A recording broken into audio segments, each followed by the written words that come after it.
Hello વિદ્યાર્થી મિત્રો, કેમ છો? સ્વાગત છે તમારું. તો મિત્રો, આજે આપણે ધોરણ 9ના વિષય વિજ્ઞાનની અંદર આપણો 11મો પાઠ ધ્વનિ એની અંદર આપણે આગળ જોવાના છીએ. ઓકે, તો મિત્રો લાસ્ટ ટાઈમ આપણે જોયું હતું, શું જોયું હતું? તો કે લાસ્ટ ટાઈમ આપણે જોયું હતું ધ્વનિના તરંગ, ધ્વનિ જે તરંગ છે એ તરંગના ગુણધર્મો આપણે સમજ્યા હતા. ચલો, તો આજે આપણે શું સમજવાનું છે? તો આજનો જે આપણો ટોપિક છે બહુ જ ઇન્ટરેસ્ટિંગ અને મસ્ત ટોપિક છે, જેનું નામ છે કે ધ્વનિનું જુદા જુદા માધ્યમમાં કેટલી ઝડપ હોય છે, ધ્વનિની ઝડપ કેટલી હોય છે એ આપણે સમજવાનું છે. એ કન્સેપ્ટને આપણે સમજવાનો છે, બરાબર. અને એના પછી આપણે આજના લેક્ચરમાં શું ભણીશું આપણે ઓવરઓલ કહી દઈએ, બરાબર. એ સમજીશું. અને ત્યારબાદ આપણે સમજીશું કે ધ્વનિનું પરાવર્તન શું છે. જેમ આપણે પ્રકાશનું પરાવર્તન થાય એમ ધ્વનિનું પણ શું થાય? પરાવર્તન થાય. તો ધ્વનિનું પરાવર્તન આપણે જોઈશું. અને એના પછી આપણો લેક્ચર કમ્પ્લીટ. આ બંને ટોપિક છે, મોટા છે, બરાબર. આ એક પહેલો નાનો છે, બીજો થોડો મોટો છે, બરાબર. તો એ બંને આપણે જોઈએ. તો ચાલો પહેલો ટોપિક જોઈએ, જેનું નામ છે ધ્વનિની ઝડપ. ધ્વનિની ઝડપ અથવા ધ્વનિનો વેગ. ધ્વનિનો વેગ. ઓકે, તો મને એક વસ્તુ કહો કે ધ્વનિને વહન પામવા માટે મેઇન વસ્તુ શેની જરૂરિયાત છે? માધ્યમ. કે માધ્યમ વગર ધ્વનિનું વહન થશે નહીં. માધ્યમ પહેલાં જોશે. માધ્યમ વગર ધ્વનિનું વહન થશે નહીં. ગમે તે માધ્યમ હોય એનાથી કોઈ ફેર નહીં પડતો, પણ મેઇન વસ્તુ હોવું જોઈએ માધ્યમ હોવું જોઈએ. જો માધ્યમ હશે તો શું થશે? ધ્વનિનું વહન થશે. અને વહન થશે તો એના કારણે શું થશે? આપણને જો કોઈ વસ્તુ જ્યાંથી ધ્વનિ ઉત્પન્ન થઈ હોય એ ઉત્પન્ન થઈને આપણા કાન સુધી પહોંચે, તો એ કાન સુધી પહોંચતાને કેટલો સમય, કેટલું અંતર કાપ્યું અને એને કેટલો સમય લાગ્યો, બરાબર. કેટલું અંતર કાપ્યું અને એને કેટલો સમય લાગ્યો, એને આપણે શું કહીએ? વેગ કહીએ. તો ધ્વનિનો શું કહેવાય? એ વેગ કહેવાય. જ્યાંથી ઉત્પન્ન થયું અને આપણે સુધી પહોંચતા કેટલો સમય લાગ્યો, કેટલું અંતર કાપ્યું. 1 સેકન્ડમાં કેટલું અંતર કાપી છે, જે આપણે પાછળ પણ જોઈ ગયા છીએ. ગતિ જ્યારે સમજ્યા ત્યારે શું ઝડપ સમજ્યા, વેગ સમજ્યા. તો બસ આ શું છે? ધ્વનિનો આપણે વેગ. તો ધ્વનિનો વેગ આપણને મળી છે. ઓકે, ચલો. તો હવે આપણે ધ્વનિના વેગને છે સેમ કમ્પેરિઝન કરવાનું હોય પ્રકાશના વેગ સાથે, બરાબર. ધ્વનિના પહેલાં જ સમજી લે, ધ્વનિના પ્રસરણ માટે માધ્યમની આવશ્યકતા હોય છે. માધ્યમ વગર ધ્વનિ પ્રસરણ પામે નહીં, કારણ કે પાછળ આપણે કન્સેપ્ટ સમજી ગયા છીએ. કેમ? રેડી? ચલો, કયા માધ્યમ મેન 3 હોઈ શકે, બરાબર. કયા હોઈ શકે? 3 માધ્યમ, 3 ટાઈપના માધ્યમ હોય છે. કાંઈ માધ્યમ ઘન હશે, કાંઈ માધ્યમ પ્રવાહી હશે, ના કાંઈ માધ્યમ શું હશે? વાયુ હશે. આ 3 માધ્યમ હશે, એની અંદર ધ્વનિનું પ્રસરણ થશે, વહન થશે, બરાબર. ઘરની અંદર થાય. તમને થશે સર ઘરની અંદર કેવી રીતે થાય? ઘરની અંદર સમજો, તમે એક તમારી બેન્ચીસ હોય, બેન્ચીસમાં તમે કાન રાખો, તમારું ભાઈ ઢોલકા વગાડે, જેવા તમને સંભળાય. તો સંભળાય શું? કઈ કારણથી? ઘરની અંદર શું થાય? ધ્વનિ એમાં મારે એટલે ધ્વનિ ઉત્પન્ન થાય. ધ્વનિ ઘરની અંદર ગતિ કરીને તમારા કાન સુધી પહોંચે. પ્રવાહી પાણીની અંદર તમે અવાજ કરો તો અવાજ તમારા કાન સુધી પહોંચે. ઘંટડી વગાડો પાણીની અંદર. વાયુની અંદર તમે વગાડો, બરાબર. વાયુ એટલે હવા. આપણે હવાની અંદર ગમે બોલીએ, સાંભળીએ, એ હવા દ્વારા જ આપણને અવાજ આવે ને, બરાબર. તો એમાં હવા માધ્યમ થઈ ગયું, વાયુ માધ્યમ થઈ ગયું. તો આ 3 માધ્યમ હશે. ચલો, હવે આને આપણે પ્રકાશના વેગ જોડે કમ્પેર કરીએ, થોડુંક સમજીએ. આને કમ્પેર કરીએ પ્રકાશના વેગ જોડે. ઓકે, તો પ્રકાશનો જે વેગ છે ને, એ વેગ કેટલો હોય છે? પ્રકાશનો વેગ તમને ખબર હોય કે ના હોય, હું કહી દઉં તમને. 3 × 10⁻⁷ મીટર પ્રતિ સેકન્ડ. આ થોડુંક આમ આપણે કહીએ તો બીજું આપણે એને સ્વરૂપે લખવું હોય તો લખી શકીએ 1 2 3. આ 3ને આપણે 8 એ 5 કરી 1 2 3, 1 2 3 4 અને 5 કિલોમીટર પ્રતિ કલાક. સોરી, કલાકની સેકન્ડ. મતલબ કે સમજો હું શું કહું. જો એકમ, દશક, 100, 1000, 10,000, લાખ, 3 લાખ. 1 સેકન્ડમાં પ્રકાશ 3 લાખ કિલોમીટર અંતર કાપી લે. મતલબ કે જેવી 1 સેકન્ડથી તરત પ્રકાશે 3 લાખ અંતર કાપી લે. 3 લાખ કિલોમીટર એટલી પ્રકાશની ઝડપ. સમજો હું શું કહું? આટલી પ્રકાશની ઝડપ. વેગ એ પ્રકાશનો વેગ ઝડપ સેમ છે, ખબર એક તમને, બરાબર. આટલો પ્રકાશનો વેગ. તો આમાં જે ધ્વનિનો વેગ છે ને, ધ્વનિનો વેગ કેટલો હોય કહું? ધ્વનિનો વેગ 0 સેલ્સિયસ તાપમાને સમથિંગ લગભગ કેટલો હોય છે? 312 જેટલો હોય, 312 કે 11 જેટલો હોય, બરાબર, મીટર પ્રતિ સેકન્ડ. તો જો તમે જો આ છે, આ છે, આ છે, આ છે, 312 ને આ 3 લાખ કિલોમીટર પ્રતિ સેકન્ડ. તો જમીન આસમાનનો ફેર ને, બરાબર. તો આના કારણે આપણે આવા એક્ઝામ્પલ જોઈએ છીએ કે આપણે શું કહી શકીએ કે ધ્વનિનો વેગ છે એ પ્રકાશના વેગ કરતાં ઓછો છે, પ્રકાશનો વેગ ખૂબ વધારે. તો આનું આપણે એક્ઝામ્પલ જોઈએ છીએ આપણે જ્યારે વરસાદ પડે છે ત્યારે. જ્યારે તમે વરસાદ પડે ને ત્યારે તમે જોજો કે પહેલાં શું થશે? પહેલાં થશે વીજળીનો ચમકારો, પછી વીજળીનો ચમકારો થશે એટલે વીજળી જેવી ચમકશે એની 2, 3 કે 4 સેકન્ડ પછી તમને ધ્વનિ સંભળાશે. તો તમને વાસ્તવમાં એવું નહીં હોતું. વાસ્તવમાં જ્યાં ઉપર હોય ને ઉપર બંને ઘટના ભેગી થાય, પ્રકાશે ભેગું ઉત્પન્ન થાય, ધ્વનિએ ભેગું ઉત્પન્ન થાય. પણ પ્રકાશ તરત પહોંચી જાય ગતિ કરે, પણ ધ્વનિને પહોંચતા વાર લાગે. એટલે આપણને શું લાગે કે પહેલાં આ વીજળી થાય અને નીચે આમ થાય એટલે વીજળી પડી. વાસ્તવમાં એવું નહીં હોતું. વાસ્તવમાં એવું હોય કે બંને વસ્તુ ભેગી જ થાય, પણ ધ્વનિ આપણને થોડું મોડું સંભળાય. કારણ શું? કારણ કે ઝડપ ધીમી. સમજો 2 વ્યક્તિ આવતો હોય, એક ઝડપ ફટાફટ આવતો ફટ પહોંચી જાય, ધીમે ધીમે આવતો ધીમે પહોંચશે. તો આ જ ઝડપથી આપણા સુધી પહોંચી જાય, અને આને વખતે થોડો સમય લાગે, એટલા માટે આપણે ધ્વનિ પછી સંભળાય છે. રેડી? ઓકે. તો જો હવે બેન વસ્તુ વાત કરીએ કે આના પ્રકાશના વેગ કરતાં ખૂબ ઓછો છે. રેડી?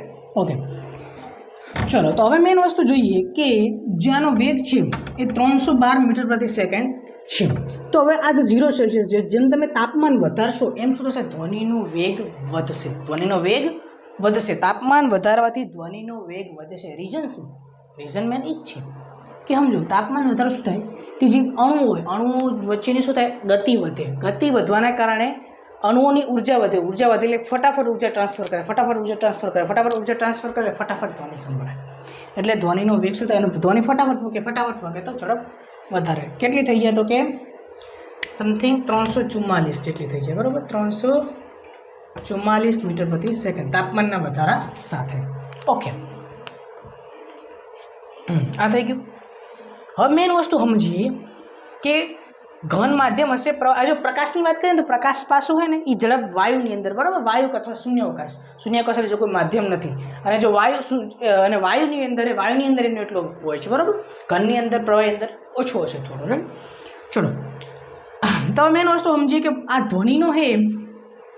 ધ્વનિનો જે વેગ છે એ ઘન, પ્રવાહી અને વાયુ ત્રણેયમાં અલગ અલગ હશે. શું હશે? ત્રણેયમાં અલગ અલગ હશે. તો સર વધુ કેમ હશે, ઓછું કેમ હશે? ચાલો, તો જો વધુ કેમ હશે કહું તમને જાણી થોડું આશ્ચર્યચકિત થશે કે વધુ હોય ને સૌથી વધારે. આનો પ્રશ્ન પણ પૂછી શકે, ગમે તે MCQ તમને પૂછી નાખે પરીક્ષામાં. MCQ આના આધારે પૂછી શકે, બરાબર. અને આપણે એમ લાગે કે હવામાં તો હટંભરાયેલા, હવાની અંદર ઝડપી હોય, પણ હવામાં ઝડપી ના હોય. સૌથી વધારે કેમાં વેગ હોય કહું? સૌથી વધારે ધ્વનિનો વેગ ઘનની અંદર હોય, પછી પ્રવાહની અંદર, પછી વાયુની અંદર. સૌથી વધારે ઘનની અંદર ધ્વનિનો વેગ હોય, મતલબ કે ઘનની અંદર ધ્વનિનો વેગ સૌથી વધારે હોય.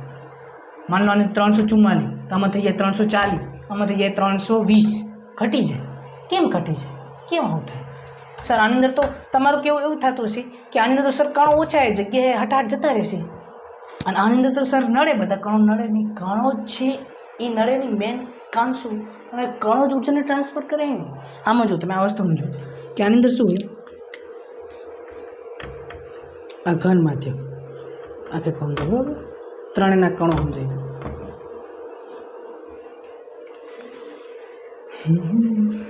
ચલો,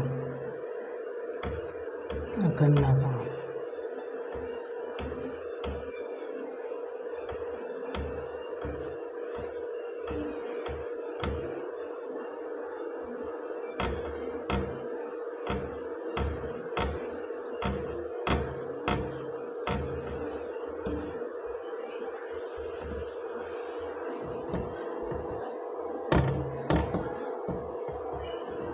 ચલો, તો સમજો તમે ઘરની અંદર કેવું છે, જેવું અહીંયા તમે અડશે ને એ તરત ફટાફટ બધા જો અડેલા ભેગા થઈને ફટાફટ અહીંથી ઉર્જા ડાયરેક્ટ અહીં જવા, એટલે ધ્વનિનો વેગ વધી જાય. ફટાફટ ધ્વનિ પોકી જાય. હટ પોકી જશે તો શું થઈ જશે? એનો વેગ છે વધી જશે. આના તમે સમજો, આની અંદર જેવું ધ્વનિ આવ્યું ને તો એવી રીતે આ કણથી આ કણ જોડે પોકે, આ કણથી આ કણ જોડે ધીમે ધીમે પોકે. કેમ ધીમે ધીમે પોકે?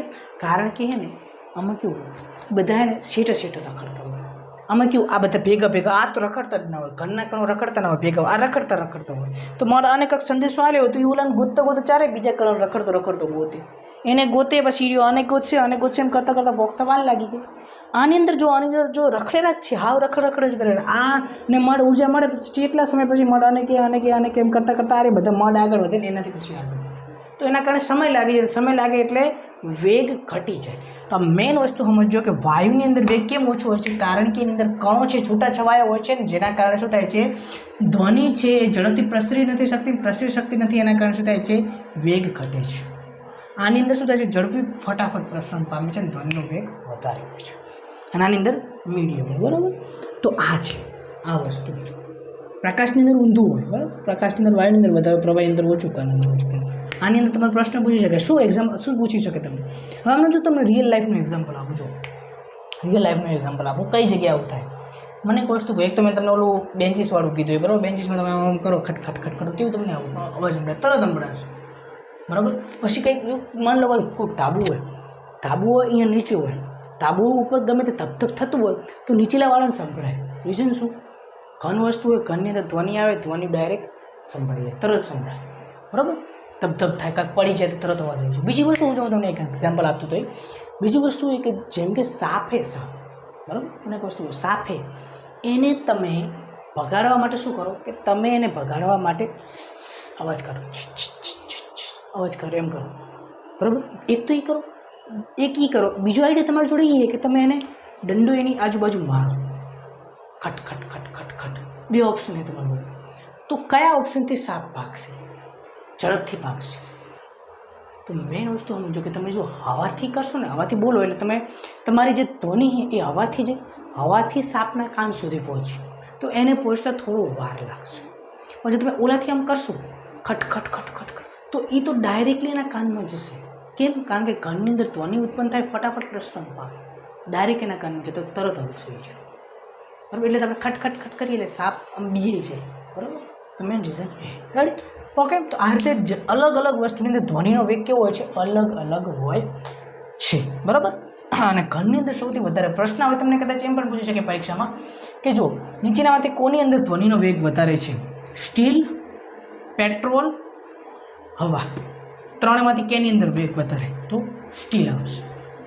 સ્ટીલ આવે કારણ કે ઘન વસ્તુ એરી, તો ઘરની અંદર શું હશે, વેગ વધારે હશે.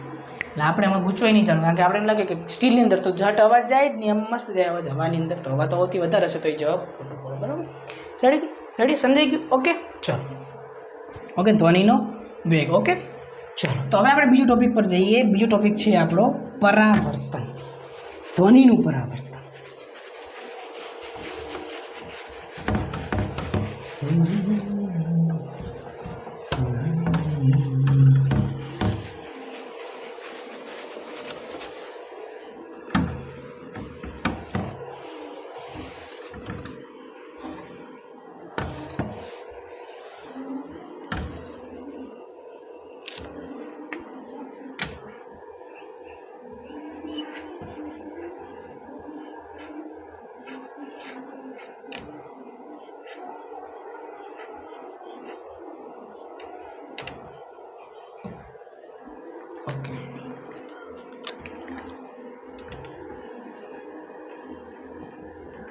ધ્વનિનું પરાવર્તન.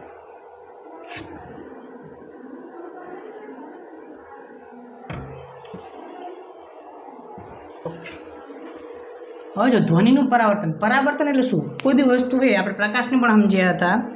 પ્રકાશ 8મા ધોરણની અંદર આવે છે, આપણે 9મા ધોરણમાં નહીં આવતું, પણ 8મા ધોરણની અંદર આવે છે. પરાવર્તનની અંદર કેવું હોય? પરાવર્તન એટલે શું કે જ્યારે કોઈ વસ્તુને તમે આમ અથડાય, શું કોઈ બી વસ્તુ હોય એને કોઈ વસ્તુ હોય આગળ જતું હોય, આમ અથડાવાના કારણે શું થશે? એ વસ્તુ પાછી પડે, અને શું કહેવાય? પરાવર્તન. પાછી આવે ને કે પરાવર્તન.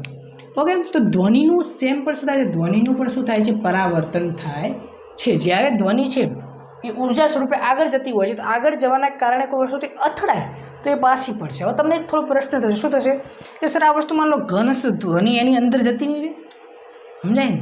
ધ્વનિ એની અંદર જતી ના રહે. તમે કીધું કે ઘરની અંદર ધ્વનિ વહન પામે તો એની અંદર ના જતી રહે, વિચારી જેવી વસ્તુ નહીં. તો એની અંદર જાય પણ શું થાય કહું, થોડા ભાગની ધ્વનિ અંદર જાય, થોડા ભાગની ધ્વનિ પાછી રિટર્ન આવે પરાવર્તન સ્વરૂપે, બરાબર.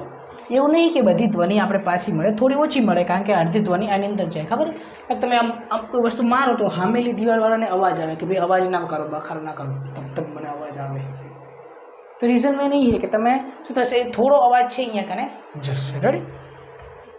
તો આ રીતે થશે. હવે મેં શું થશે, ધ્વનિનું પરાવર્તન. પરાવર્તન શું, જ્યારે ધ્વનિ છે એ કોઈ વસ્તુ પર અથડાય છે, જેના કારણે શું થાય છે, ધ્વનિ છે પાછી આવે છે, બરાબર, એને પરાવર્તન કહે છે. ઓકે, ચલો.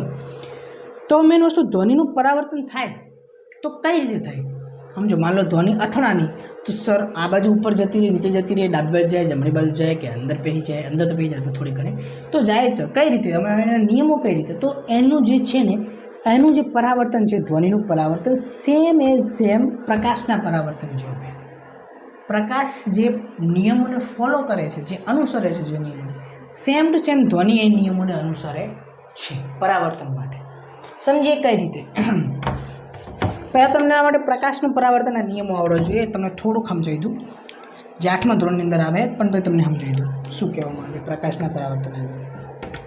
પ્રકાશના પરાવર્તનના નિયમો શું છે કે માન લો કોઈ કાચ હોય, કાચ ઉપર કોઈ પ્રકાશનું કિરણ પડે આ રીતે, પછી શું થાય છે, એનું પરાવર્તન થશે. આ બાજુ આવ્યું, આ બાજુ આવ્યું. રેડી? આને કહેવાય આપાત કિરણ. આપાત અને કે પરાવર્તન કિરણ. આપાત કિરણ ને પરાવર્તન કિરણ, બરાબર. ઓકે, આને જ્યાં દોરણ એને કે લંબ કહેવાય. શું કહેવાય? લંબ, બરાબર. 90 અંશના ખૂણે હોય, લંબ કહેવાય. ઓકે, તો અમે સમજો શું છે આપાત. એનો પહેલો નિયમ શું છે, એ બંને નિયમને અનુસરે. પહેલાં આના નિયમ તમને સમજાવી દઉં. શું નિયમ છે કે જે આપાત કિરણ અને પરાવર્તિત કિરણ અને લંબે, બરાબર. આ શું છે? લંબે. શું છે? લંબે. તો શું છે? આપાત કિરણ, પરાવર્તિત કિરણ અને માધ્યમની આ જે સપાટી છે, આપાત સપાટીને લંબ, દોરેલો લંબ, બરાબર, એને દોરેલો લંબ, આપાત કોણ, આપાત કિરણ, પરાવર્તન કિરણ અને માધ્યમની સપાટી દોરેલ લંબ, એટલે લંબ છે. આ ત્રણે ત્રણ એક જ સમતલમાં હોય છે. સમજો, એક જ સમતલ એટલે કે શું, જેમ કે આ પાટી હોય તો પાટી અંદર આવી છે. મારે દર્શાવવા માટે એવું જરૂર ના પડે કે આપાત કિરણ અંદર લખ્યું, પરાવર્તન કિરણ તમારા સામે લખ્યું ના. સમતલ એટલે શું, એક વસ્તુ સમતલ એટલે મને સમજો આ પાટી હોય, પાટીની અંદર આવી છે, એક પ્લેનની અંદર આવી જાય, ચોપડીની અંદર વસ્તુ આવી છે, બધી હમાઈ છે, એને એક સમતલીય કહેવાય, બરાબર. આપણે સમતલીય નહીં, આપણે એક ચોપડીની અંદર ના આવીએ, બરાબર. એ રીતે સમજો, બરાબર, કે જે ચોપડીની અંદર જ આવી જાય એને શું કહેવાય? સમતલીય કહેવાય. આખી ચોપડીની અંદર બધી વસ્તુ આવી જાય, આની અંદર આવી જાય તો સમતુલ્ય કહેવાય. એની બહાર નીકળી જાય, બરાબર. જેમ કે આ હે આમ, તો આ સમતલની અંદર ના આવે, આટલું સમતલની અંદર આ સમતલની બહાર નીકળી ગયું, બરાબર. સમતલની અંદર કહેવાય. ને અહીંયાથી બહાર નીકળતું હોય, અંદર જતું રહેતું હોય તો સમતલની અંદર ના કહેવાય, સમતલની બહાર નીકળી ગયું. તો આ ત્રણે ત્રણ એક જ સમતલની અંદર હોય. બીજું શું? બીજું હોય કે જે આપાત કિરણ છે એ ખૂણો બનાવે. કોની જોડે ખૂણો બનાવે? તો લંબ જોડે ખૂણો બનાવે. અને શું કહેવાય? લંબ જોડે ખૂણો બનાવે, બરાબર. એનું નામ આપણે આઈ એટલે આપાત કોણ. અને આ જે છે એ શું બનાવે? આર બનાવે.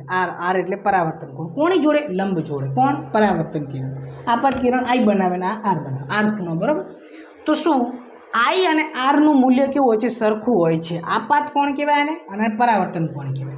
તો શું બીજો નિયમ એ કે આપાત કોણ અને પરાવર્તન કોણનું મૂલ્ય સરખું હોય છે. જો આ 20 હશે તો આ 20, આ 30 તો આ 30, આ 40 તો આ 40.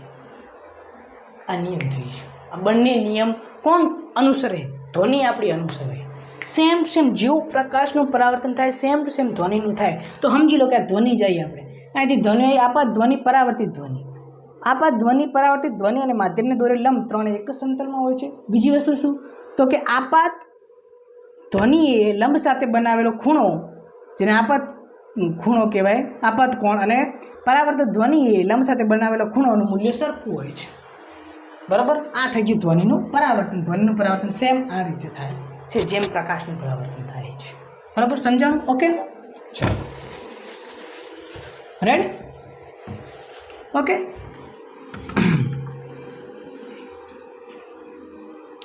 આપણે અહીંયા કને એક એક્ઝામ્પલ આપેલું કે માન લો તમે અહીંથી કંઈક બોલો, આ એક વસ્તુ રાખેલી હોય અને પછી અહીંથી પાછું બીજું ભૂંગળું રાખેલું હોય, તો તમે અહીંથી બોલો અને સામે કોઈ કાંઈ સાંભળવાવાળો હોય તો એને સંભળાય કાનની અંદર, બરાબર. કેમ સંભળાય? કારણ કે ધ્વનિનું શું થાય? પરાવર્તન થાય, જેના કારણે શું થાય? એને સંભળાય. એટલે તમે અહીંથી બોલો તો અહીંથી પરાવર્તન થઈ અને સંભળાય. રેડી? એને તો પરાવર્તન ધ્વનિનું જોવા મળે છે. અને કયા નિયમ અનુસારે? તો પ્રકાશના નિયમો અનુસારે છે. ઓકે, તો ધ્વનિનું હવે પરાવર્તન થયું. ઓકે, તો પરાવર્તન થયું તો એક વસ્તુ સમજો કે એ પરાવર્તન થયું એના પછી હે તો એ ધ્વનિ જ. હે તો એ શું હોય? ધ્વનિ જ છે. પ્રકાશ એ પ્રકાશનું પરાવર્તન થયું તો હે તો એ પ્રકાશ જ છે ને. પરાવર્તન થયા પછી પ્રકાશ જ રહેશે ને, પછી કંઈ ધ્વનિ નહીં બની જાય. સમજો ને હું શું કહું? આપણે જે હોય એ સ્વભાવના રહીએ ને. છો તમે વિદ્યાર્થી તો પછી ગમે બીજી કંઈ જાવ તો રહેશો તો વિદ્યાર્થી જ ને. આ ભલે આગળ બીજું કંઈક બનશો, પણ ખાલી એક એક્ઝામ્પલ કે માની લો ધ્વનિ છે, ધ્વનિ જ રહેશે ને. પછી થોડી આપણે માણસ છીએ, માણસ જ રહેશું ને. કૂતરા થોડી બની જશું, બરાબર? આપણે કૂતરા થોડી બની જશું, રાઈટ? દિલ પર ના લેતા હોય. તો જો તો એવી રીતે એમ કહું કે જે પ્રકાશ છે પ્રકાશ રહેશે, ધ્વનિ હશે એ ધ્વનિ જ રહેશે. તો મતલબ કે કોઈ વસ્તુ પરાવર્તિત થઈને પાછી જે આવી એ ધ્વનિ જ છે. હા, તો ધ્વનિ આપણે સંભળાઈ ના હતી? હા, વાત તો સાચી. ધ્વનિ સંભળાવી જોઈએ તો સંભળાય જ છે. એ ધ્વનિ આપણને ફરીથી સંભળાય, બરાબર? તો એ ફરીથી સંભળાય એને કહેવાય શું સર? એ સંભળાય એને કહેવાય શું? તો એ સમજવાનું. ચલો સમજીએ.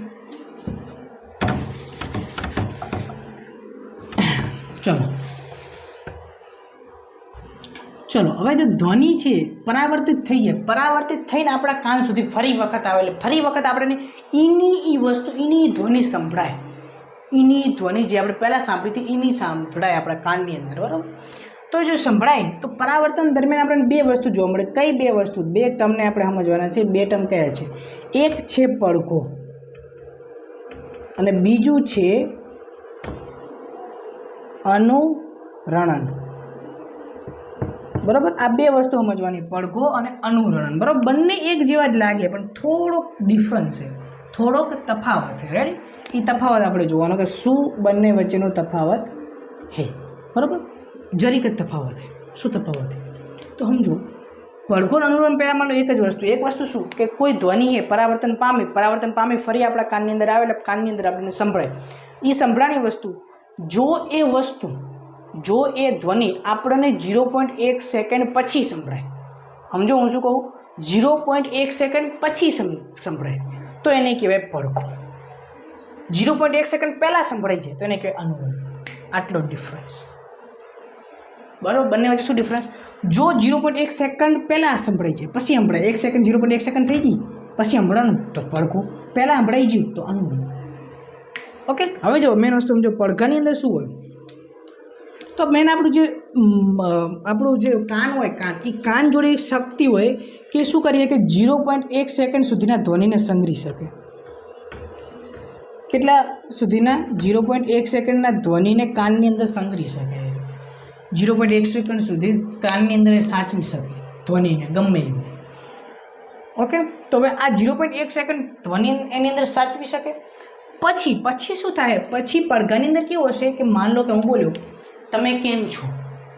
અચ્છા, પહેલાં સમજી દઉં પડઘો કઈ જગ્યાએ જોવા મળે. પડઘો જોવા મળે આપણે અમુક કૂવા હોય અથવા મોટા આપણે શું કહેવાય પર્વતો બાજુ જઈએ તો આપણે રાડું પાડીએ હલો હલો, તો એનો એવો જ પાછો આવે આપણને હલો હલો, બરાબર? કેમ છો તો પાછો કેમ છો, મજામાં મજામાં, નથી મજામાં કે નથી મજામાં, બરાબર?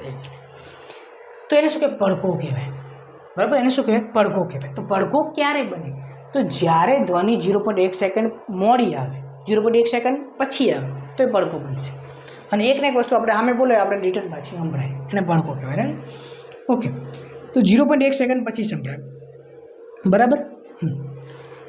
તો હવે મેન વસ્તુ 0.1 સેકન્ડ પછી સંભળાય એની વસ્તુ આપણને સંભળાશે. 0.1 સેકન્ડ પછી સંભળાય એનો અર્થ એટલે ઓછામાં ઓછો આના કરતાં સમય વધુ હોવો જોઈએ, બરાબર? આનાથી વધુ હશે ને તો એ પડઘો બનશે, આનાથી ઓછો હશે તો એ શું બની જશે?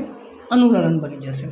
તો એને કેટલું અંતર કાપવું જોઈએ? થોડું સમજો, આ થોડું કન્સેપ્ટવાળો વસ્તુ છે કે એને કેટલું અંતર કાપવું જોઈએ અને કેટલું અંતર પડઘો બનવા માટે ધ્વનિએ કેટલું અંતર કાપવું જોઈએ. તો ધ્વનિએ ઓછામાં ઓછું કે માન લો કે આપણે સમય આપેલો હોય અને બીજો આપણે પ્રકાશની ઝડપ ધ્વનિની ઝડપ આપેલી છે 344, તો આપણને ખબર છે શું કે V = D/T આપણે શું શોધવું છે, કેટલું અંતર કાપવું જોઈશે મિનિમમ. તો વી કેટલું છે તો કે 344 અને ટી કેટલું છે 0.1.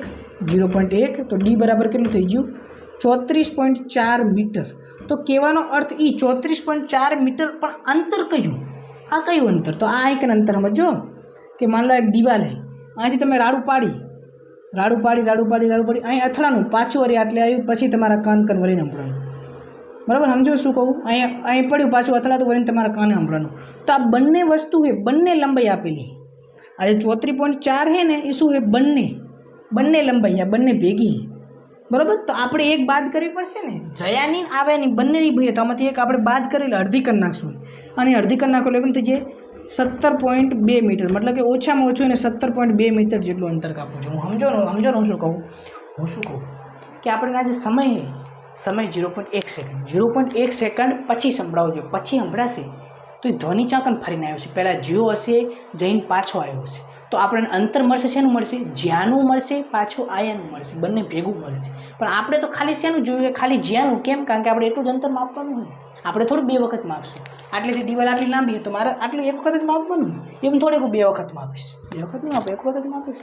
તો એવી રીતે આપણે જે અંતર મળવાનું 2 વખત મળવાનું, પણ આપણે બેની એક જ વખત જોઈએ, અડધું કરી નાખો તો આપણે અંતર મળે. રેડી? ઓકે. તો આ થઈ ગયું આપણે પડઘો. કેટલું જોઈએ? 17.2 મીટર જેટલું જો અંતર એ મિનિમમ. આનાથી વધુ એને કાપવું જોઈએ. ઓછામાં ઓછું તો આટલું જ કાપવું જોઈએ. આનાથી વધારે કાપશે તો પડઘો બનશે. જો આનાથી ઓછું કાપી દીધું ને તો પડઘો નહીં બને, એ બનશે અનુરણ. હવે અનુરણનમાં કઈ જગ્યાએ જોવા મળે તમને? અનુરણ કઈ જગ્યાએ? અનુરણમાં કેવું હોય? આ પડઘાનું એક તમને એક્ઝામ્પલ આપી દીધું. ખબર કે આપણે વાર્તા આવતી યાદ? એક આપણે સિંહવાળી વાર્તા કે ખબર છે, જંગલની અંદર એક બીજો એક સિંહ આવી ગયો છે કૂવાની અંદર. તો કૂવો સામે બોલે, કૂવામાં શું કહે, સિંહ કૂવાની અંદર જોડે જાય ને બોલે, કોણ હે તું? તો સામેથી બોલશે, કોણ હે તું? બોલો કે પહેલાં મેં પૂછ્યું. બરાબર. તો સામેથી અવાજ આવે, પડઘો એને સંભળાય. બરાબર. એને શું સંભળાય? પડઘો સંભળાય. એટલે એને ખુદનો અવાજ, એને એમ કે અંદર બીજો કોઈ રાજા.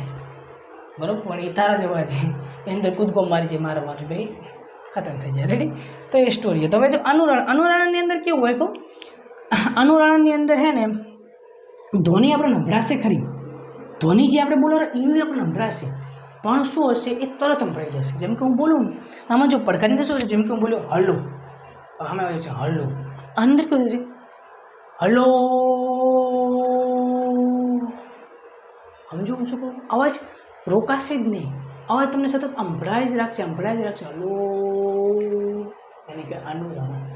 શું કે? અનુરણન કહેવાય છે. જ્યારે એમાં કેવું હોય કહું તમને? એ કારણ શું? કારણ કે હું એકવાર તો હલો બોલ્યો, પણ એ પાછું વળી મારા કાનમાં આવ્યું, પણ 0.1 સેકન્ડ પહેલાં આવ્યું. એટલે મારા કાનને ખબર જ ના પડી, બીજો ધ્વનિ આવી ગયો. સમજો હું શું કહું? કે જો આની અંદર કેવું હોય કે આ મારો કાન છે, બરાબર, મોટું બની ગયું.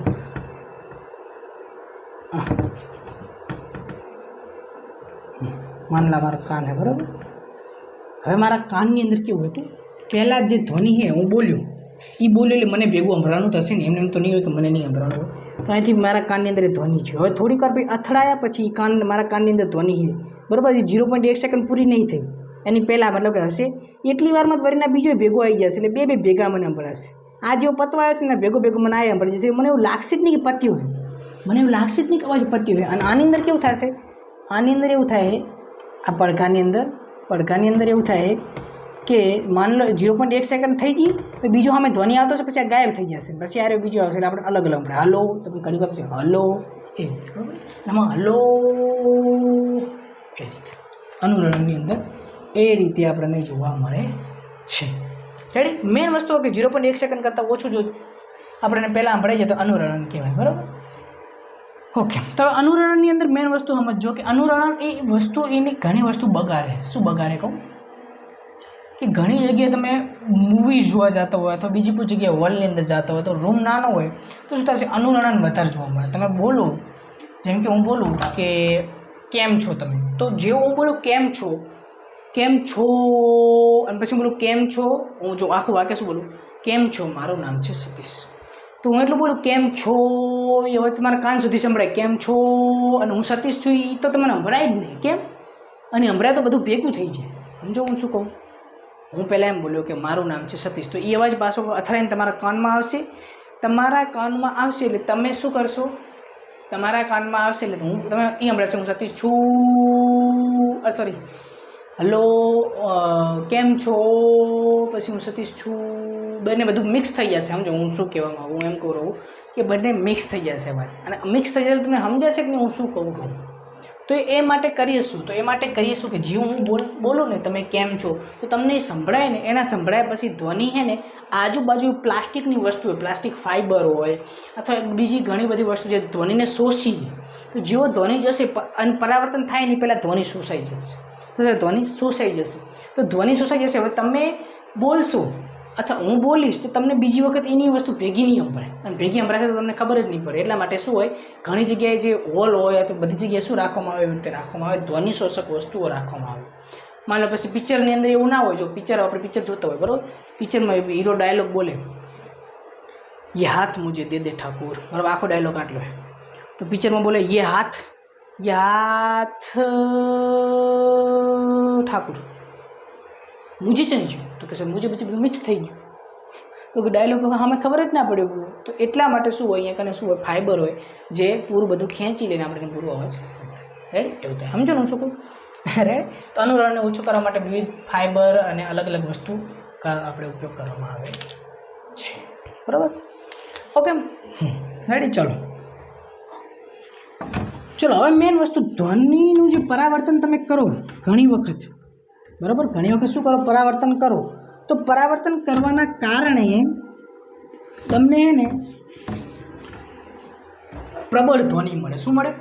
પ્રબળ ધ્વનિ મળે. માન લો હું બોલું તો ચારે બાજુ ધ્વનિ ફેલાય, એના કરતાં હું ધ્વનિ નાખી ભેગી કરું તો મને પ્રબળ ધ્વનિ મળશે.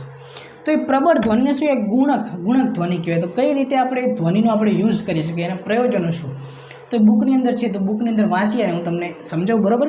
તમે પણ બુક ખોલી લો, બરાબર, જેથી પ્રયોજન આપણે બાકી ન રહે. કારણ કે શું, એ પ્રયોજન લાઈન લઈને આપણે સમજતા જઈએ તો આપણને ખબર પડે. રાઈટ, ઓકે, ચલો.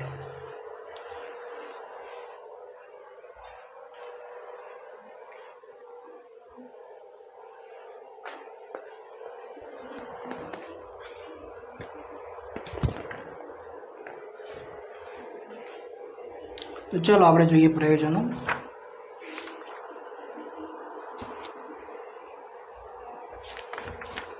One second.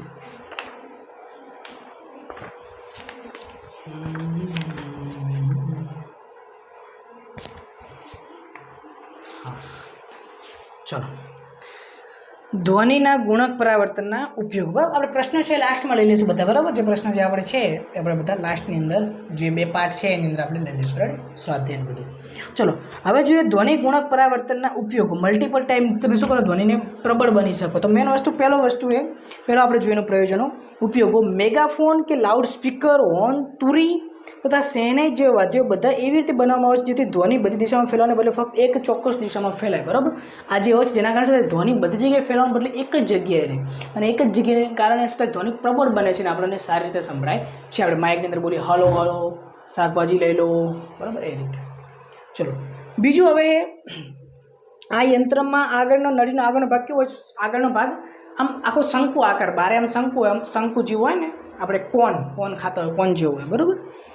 જેથી સ્ત્રોતથી ઉત્પન્ન થતા ધ્વનિને વારંવાર પરાવર્તિત કરીને સ્ત્રોતની દિશામાં આગળ તરફ મોકલે છે. ચલો બીજી એક વસ્તુની જે કઈ આ પ્રશ્ન પૂછી શકે, 2 માર્ક્સની અંદર પૂછી શકે, 3 માર્ક્સની અંદર પૂછી શકે કે શું ધ્વનિ ગુણકના પરાવર્તનના અથવા ધ્વનિ પરાવર્તનના ઉપયોગો શું છે, આપણે શું ઉપયોગો કરીએ છીએ. તો એક તો એ કરીએ, બીજું શું કરીએ, કે ધ્વનિને વારંવાર પરાવર્તન કરીને સ્ટેથોસ્કોપ છે, જે સ્ટેથોસ્કોપ છે એ મેન એનું એ જ કામ છે કે જે હૃદયની અંદર જે આપણે મેડિકલ ઉપકરણ છે, જે શરીરની અંદર ખાસ કરીને હૃદય તથા ફેફસામાં ઉત્પન્ન થતા ધ્વનિને શું કરે, સાંભળવામાં કામમાં આવે છે. સ્ટેથોસ્કોપમાં દર્દીના હૃદયના ધબકારાને ધ્વનિનો વારંવાર પરાવર્તન પામી ડૉક્ટરના કાન સુધી પહોંચાડવામાં આવે છે. ડૉક્ટરના કાન સુધી પહોંચે છે, જેના કારણે આમ તો અવાજ ધીમું સંભળાતો હોય, ડૉક્ટર એના સ્ટેથોસ્કોપ દ્વારા સાંભળે એટલે તરત એને સરખી સ્પષ્ટ અવાજ સંભળાય, એકદમ મોટો અવાજ. કેમ? કારણ કે અંદરની અંદર પરાવર્તન થઈ ધ્વનિનું પ્રસરણ થઈ ડાયરેક્ટ કાન સુધી પહોંચે, એટલે એનું પીડાયેલું હોય એટલે એમને તો ના પહોંચે. Ready, okay. ચલો બીજું છે કોન્સર્ટ હોલ, સંમેલન ઓરડા તથા સિનેમા હોલની છત વક્રકાર રાખવામાં આવે. મેઇન વસ્તુ શું, સિનેમામાં તમે જોશો ને તો શું હશે, આમ વક્રકાર હોલ, એ હોલ હોય આમ તો ગમે હોય, આમ વક્રકાર એટલે આમ વાંકું હોય, એકદમ વર્તુળ ટાઈપ હોય, વક્રકાર હોય, બરાબર. છતો આ બીજું કશું નહીં, ખાલી છત જ લો આ સિનેમા મોટી સ્ક્રીન હે તો અહીંથી છત આમ વાંકી આમ બરાબર એ રીતે.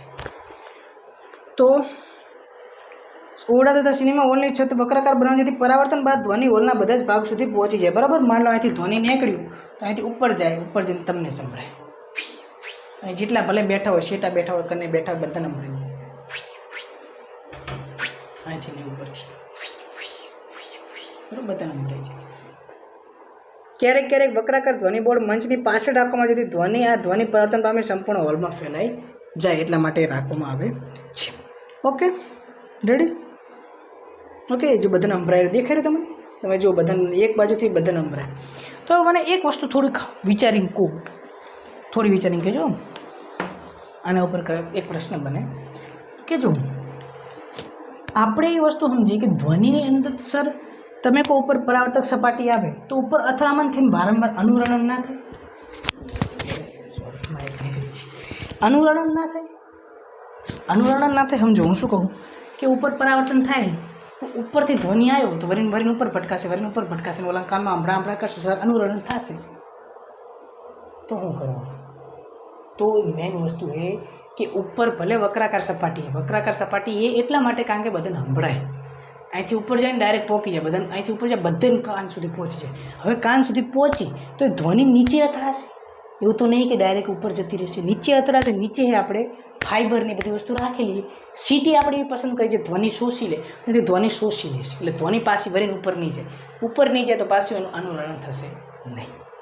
બરાબર, જો કદાચ એ વસ્તુ ના હોય તો ધ્વનિ પાસે ઉપર જાય ધ્વનિ કાનમાં ભરાતું એટલે અનુરણન થાત ને પિક્ચર જોવાની મદદ ના હોય, કોઈ જોવો તો બરાબર કંટાળો હોત. તો એ રીતે આખું શું છે બધું આપણને હોલની અંદર વ્યવસ્થા જોવા મળે છે, થિયેટરની અંદર વ્યવસ્થા જોવા મળે છે. બરાબર, ઘણી જગ્યાએ ધ્વનિનો આપણે આવી રીતે ઉપયોગ કરીએ છીએ. બરાબર, તો આશા રાખું છું તમને આ બંને ટોપિકની અંદર ખબર પડી હશે. બરાબર, તમે આવ્યા, ભણ્યા, સમજ્યા. થેન્ક યુ, આભાર, આવજો.